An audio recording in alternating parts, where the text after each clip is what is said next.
Kaya nga sir, yun nga ang purpose natin dito na i-request na rin natin sa TAECAP para magawa ng resolution sa mga kagawa na itigil yung mga hindi lang mga pangungulisyon at yung pagbibinta ng mga lupa. Alisin na yung pagbibinta through association.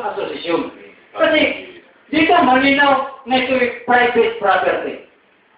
Ngayon, inamin ni Mr. Torres na ito'y pag-aari na. Kung may alindangan, i-demanda si Mr. Torres. Ganun yun. Hindi nga, sabi ko, kung siya nanay-ari, i-demanda si Mansara sa dinig naman niya. Oo. Pwede man ganyan po para malaman niyo, ano totoo, yun lang. Oo. Kasi, pero naghantayan ng demanda. Kasi itong demanda, pag ikaw magkakay, ikaw magbabayad ng certificate. Kaya, naghintay tayo ng respondent. Tayo na lang ang respondent. Huwag na tayo maghintay na tayo magdemanda. Kaya, dito, nire-request natin sa KECAP na magbigay ng cease and desist order na itigil ang pagbibinta ng lupa. Na yan ang pinagmulan ng gulo dyan. Sino nagmamay-ari dyan ng mga malalaking, kung hindi mga dating colonel, general, ano-ano pa dyan, mga attorney, mga abogado dyan. Mr. Secretary has no right to do some documentation to itself. Kasi mamaya may ari ito yung makakatuwang sa kapitan. Ang kailangan lang dito sa kapitan, ang hingin natin, mapagkaisa tayo.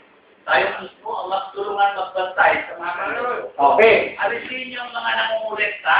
Wala naman koleksyon dyan. Hindi marami. Sabi ko lang, kung may koleksyon dyan. Meron. Lahat ng mga membro ko, nasa din sa dulo, meron akong monitoring dyan. Sige, alisin natin kung mayroon. Ang aking opisina, puno na ng komplena, lipat na kayo sa barangay, kaya natin na tayo dito. So, may nangingilan naman sa ating kapila. Ito na natin muna yung mga sumagawa ng pamilya. Okay. Kaya nabigay natin.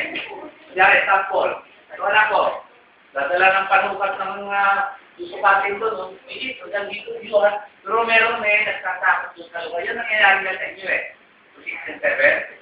May dadating sa tao, kahoy lang ang panukat, meron naka-position dyan, babawasan yung lupa niya, dahil matapang nga yung susukatin.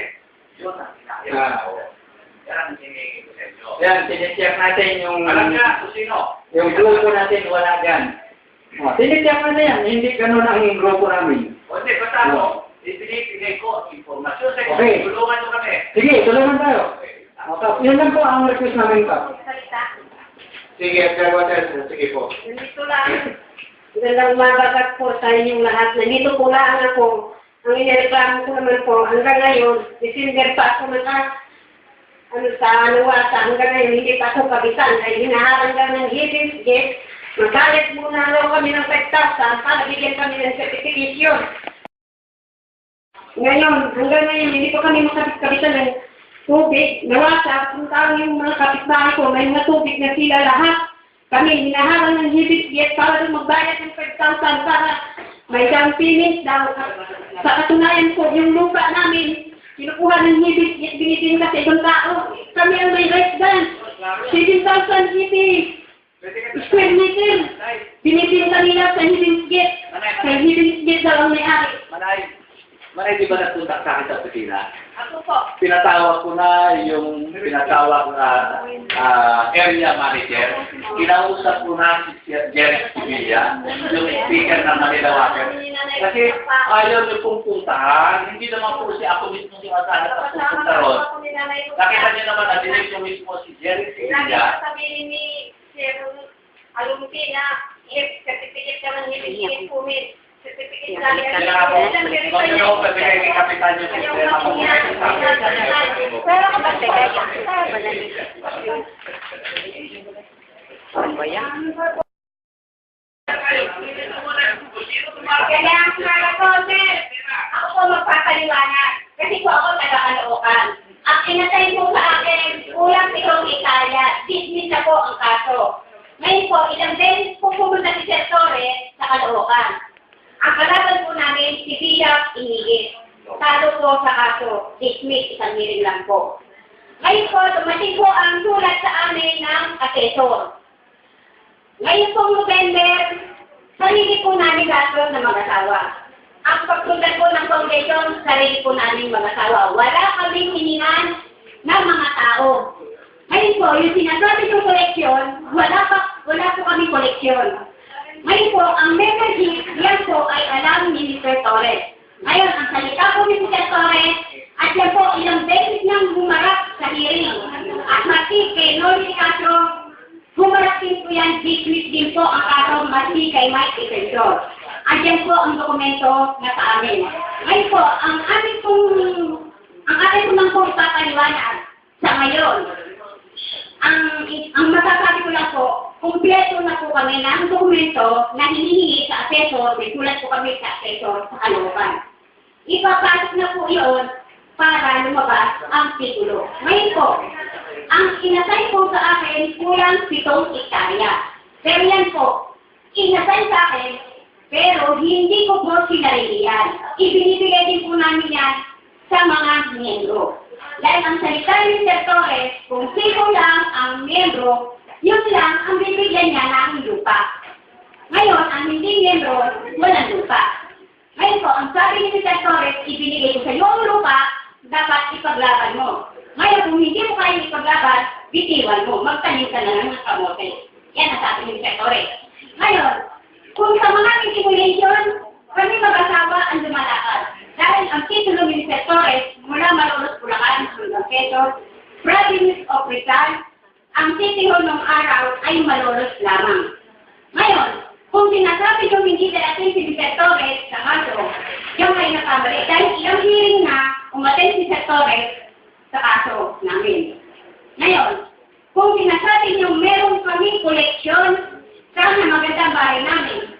At sana, masaya kami. Pero wala kami pera. Ang lahat ng pinundar namin, sarili namin sikap. Meron pa kami 500 hectares na hindi pa foundation, homeowners pa lang. Ibinigay ni Mr. Torres nasa Montalban. May dokumento kami kompleto.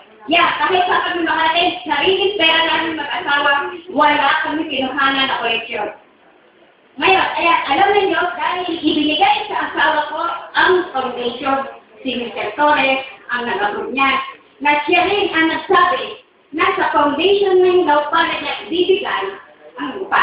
Kaya po nitong November, naparehistro ang foundation sa utos ni Mr. Torres dahil hindi niya pwedeng ibigay ang lupa niya sa homeowners lang.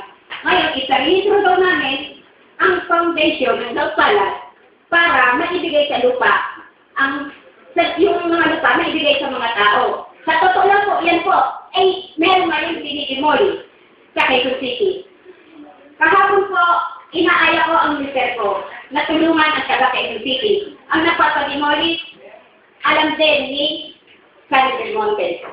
Ngayon po, sa katulad namin na mahirap lang, at binigyan lang ng karapatan ng asawa ko na ipagtanggol ang mga taong ginagawa ng lupa. Bati mo na ang buhay namin, wala kami pera ni Jose, wala kami. Ngayon, kung kami nang kolektin sa tao at nagbebenta kami ng lupa, mayaman na sana kami. Sa loob ng 4 na taon, na mga ibinigay sa amin ang lupa sa Montalban na 500 hectares na wala kami pera. Ngayon, ang masasabi ko lang, sana po, ang lupa, huwag ibenta. Kundi ibigay lang sa tao. Kasi, tayo mga Pilipino, nagiging dayuhan sa sarili nating bayan. Ilang po. Okay? Okay? Meron ka? Sige, dyan na rin sa pag-usapan niyo ng Mr. Salamat po kami sa...